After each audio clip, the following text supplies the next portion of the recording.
Boa noite. O jornalismo do SBT fala neste momento ao vivo do bairro do Paraíso, na zona sul da cidade de São Paulo, para entrevistar o candidato à presidência da República, Fernando Haddad. Boa noite, candidato. Boa noite, Nascimento. O senador eleito Cid Gomes falou há poucos dias aquilo que ele considera um erro estratégico, abordou o erro estratégico na sua campanha. Segundo palavras dele, o PT, em vez de reconhecer as besteiras que cometeu, ele deixou de reconhecer e achou que era dono do Brasil. Ele está certo ou errado?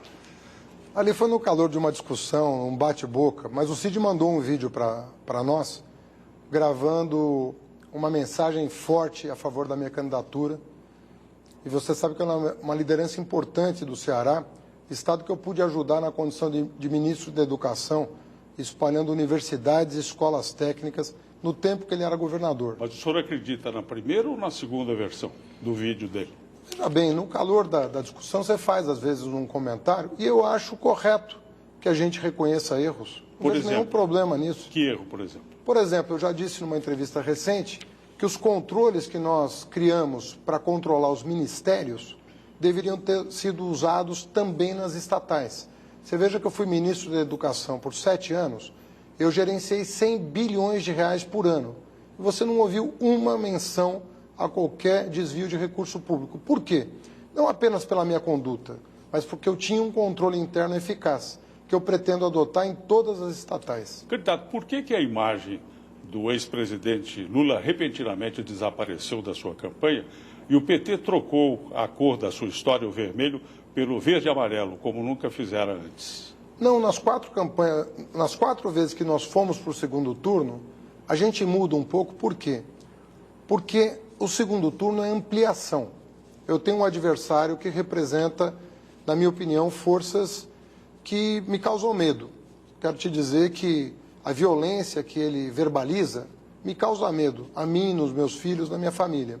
E eu quero reunir as pessoas que representam a esperança. Eu acho que nós tínhamos um bom projeto, os erros precisam ser corrigidos, mas eu não jogaria a criança com a água do banho. Preservar um projeto que beneficiou tantas pessoas no Brasil, tirando da pobreza 36 milhões e melhorando a vida de outros 40 milhões que passaram a figurar na classe média brasileira. Quando o senhor fala em reconhecer erros, as denúncias apresentadas na Operação Lava Jato fazem parte disso ou não? Sim, desde que a pessoa tenha sido condenada em última instância, porque todo brasileiro tem o direito de recorrer de uma decisão que considere injusta. Então, até o final do processo, todo mundo tem o direito de se defender, mas ao final do processo, aqueles que foram condenados vão ter que pagar pelos erros cometidos. Nesses últimos dias, o senhor foi em busca de apoios relevantes agora na eleição para o segundo turno. Eu queria saber se o senhor tem nomes a apresentar, se o senhor teve êxito nesses seus contatos. Olha, eu tenho feito sondagens de pessoas que eu respeito. A imprensa noticiou que eu visitei o Joaquim Barbosa na sua casa em Brasília, porque eu acho que ele é uma figura que, pelos 40 anos de serviço prestado, tem o que contribuir. Não fui convidá-lo para ministério como foi noticiado, fui ouvi-lo para melhorar o plano de governo. O Mário Sérgio Cortella, que é um educador muito conhecido no Brasil, sempre foi um interlocutor permanente meu. E eu quero ouvi-lo sobre um nome para a educação. Agora, do ex-presidente Fernando Henrique, o senhor esperava mais, não é? O presidente Fernando Henrique está numa saia justa, né, porque alguns dos candidatos ao governo do Estado não me apoiam. Ele é meu, não diria amigo, mas é uma pessoa com quem eu mantenho uma relação antiga e muito cordial e respeitosa. E é recíproco. Então, todos aqueles de boa fé que lutaram pela redemocratização do país, que lutaram contra a ditadura e, sobretudo, contra a tortura, né, nós estamos tentando reunir. Muitos ministros do Fernando Henrique estão me apoiando. Hoje eu recebi Zé Carlos Dias, por exemplo, um nome consagrado na Advocacia Nacional, assinou um manifesto de apoio à minha candidatura contra a ameaça que representa o meu adversário. O senhor foi ministro da Educação. Eu queria saber, na sua opinião, qual foi o seu trabalho mais relevante no Ministério que, nessa altura, o recomenda para ser o presidente da República? Olha, o mais vistoso foi os programas que eu criei para permitir que jovens de baixa renda entrassem na universidade. Eu criei, por exemplo, o ProUni, que é muito conhecido, mais de 2 milhões de beneficiários. Eu criei o FIES sem fiador, porque antigamente o FIES era só para quem tinha fiador e o pobre não tinha acesso ao financiamento. Eu levei universidades federais para 126 cidades brasileiras. Todas as cidades polo do Brasil receberam uma extensão universitária e criei 214 escolas técnicas em cidades médias para estimular o ensino médio e o ensino profissionalizante. Queria falar agora da insegurança pública, que hoje é um fato muito grave no Brasil inteiro. O senhor acha que o novo governo deve tomar medidas imediatas, fortes, duras contra o crime, ou seja, endurecer com os criminosos, né? Ou esperar que eles se arrependam do que fizeram? A nossa proposta é muito inovadora, porque hoje a atribuição da segurança pública é dos governos estaduais. O que o meu programa prevê, Nascimento? Que parte dos crimes relativos a organizações criminosas seja de responsabilidade da Polícia Federal.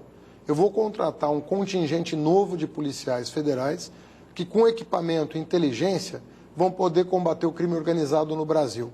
Isso está dando muito trabalho para as polícias locais. E as polícias locais não estão fazendo o seu trabalho da melhor maneira. Mas jogar duro contra o crime ou deixar como está? Olha, na verdade, nós não estamos jogando duro contra o crime. Você sabe que só 8% dos homicídios leva alguém para a cadeia. 8%, ou seja, 92 em 100 criminosos estão soltos. Então não tem nada, ninguém está jogando duro contra o crime. Se a Polícia Federal entrar combatendo o crime organizado, as polícias militar e civil de cada estado vão poder atuar contra homicídios, estupros e roubos, que é o que aflige a população. O senhor sabe que a economia brasileira está paralisada, ninguém faz nada, não investe esperando o resultado da eleição. O seu partido, no último governo, tentou enfrentar uma situação assim, concedendo crédito, incentivos, isenções para empresas, sim, convencendo as pessoas a gastar dinheiro. O senhor vai usar essa fórmula também? Veja bem, tem dois períodos. O período que eu vivi no governo federal foi o período em que nós criamos 20 milhões de empregos em 12 anos. Eu acho que nos últimos 2 anos do governo Dilma houve um erro grave. Nós desoneramos as empresas de pagar imposto, imaginando que elas fossem gerar postos de trabalho. Isso não aconteceu.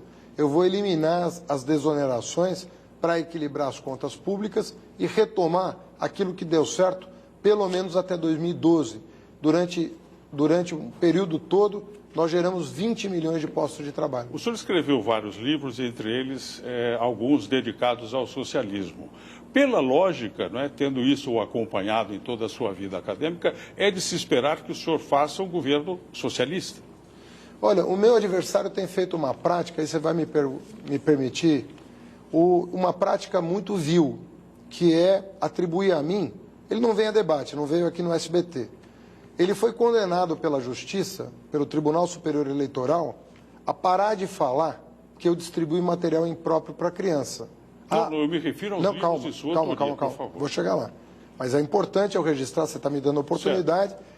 O Tribunal Superior Eleitoral classificou como mentira o que o Bolsonaro diz a meu respeito sobre a distribuição imprópria de material para crianças de 6 anos. Ele foi condenado pela Justiça.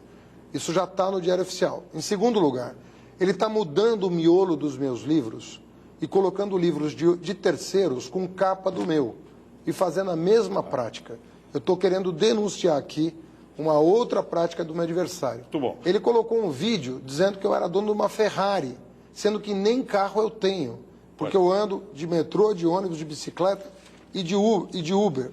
Então, o meu adversário está adotando práticas que numa campanha é muito grave. Vai acabar o tempo. Eu vou fazer uma última pergunta. O senhor acha que o juiz Sérgio Moro ajudou o Brasil com a Operação Lava Jato ou perseguiu o seu partido e o ex-presidente Lula? Eu acho que, em geral, ele ajudou. Em relação à sentença do Lula, acho que tem um erro que vai ser corrigido pelos tribunais superiores, porque ele não apresentou provas contra o presidente.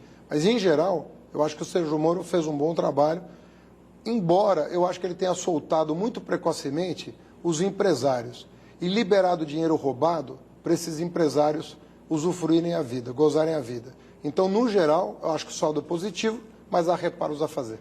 Muito obrigado pela sua entrevista, candidato Fernando Haddad. E agora nós ficamos com o SBT Brasil.